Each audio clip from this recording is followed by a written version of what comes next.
Here is part 3 of the targeted practice video, and this is trying to take the concept of targeted practice and take it outside of the music classroom. So part of my job is not just to help you teach to understand music better, but is to teach you concepts that you can use outside of the classroom too. Sometimes it's hard for people to kind of think of the idea, okay, target practice, I can use that somewhere else in my life. So I want to talk about something that is pretty important at Front. That is football. Okay, maybe it hasn't had the same resonance this year, being COVID, but I'm sure football will return in all its glory in the coming years here at Frontenac. All right, so Frontenac's pretty big in football. I know there's many other sports there at Frontenac, but I want to talk about football today. So here is a picture from the Kingston Whig of the Frontenac Falcons and the Panthers. Those people that know more about football can tell me, is that Holy Cross? Anyways, so I wanted to show you this picture to show you a little bit about football. But I wanted to speak more specifically about people that train for football or maybe train for other sports. They do an exercise called the bench press. Okay, bench press is really, really important. You've probably seen people doing this, or maybe you try it yourself, to help with your chest strength. Okay, so this helps him to develop his chest strength.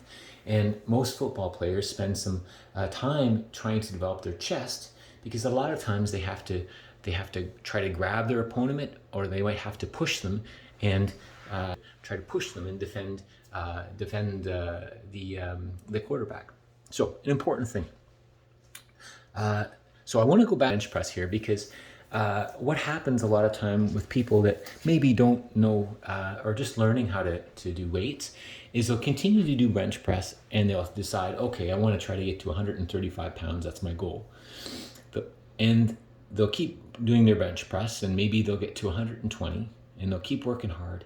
But then they'll start to plateau, which means they cannot make it any further. No matter how much they try, they're trying to improve their bench press, but they can't get to 135. A lot of times it has to do with if you're not developing the supporting muscles. So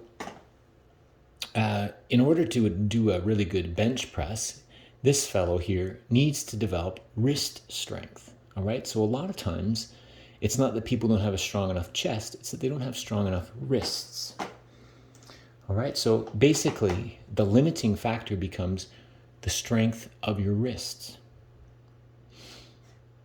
When we put that in a musical context, it's the idea that, okay, what is the limiting factor of this piece? We were talking about, okay, maybe it was the string crossovers, all right?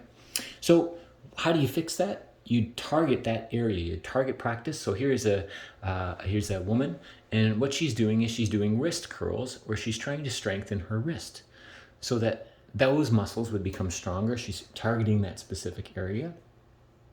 And then the next time they go to do their bench press, voila, no problem, they've increased their strength. So I've asked you to come up with one other example outside of music and outside of a bench press example, so that you really can lock that concept in.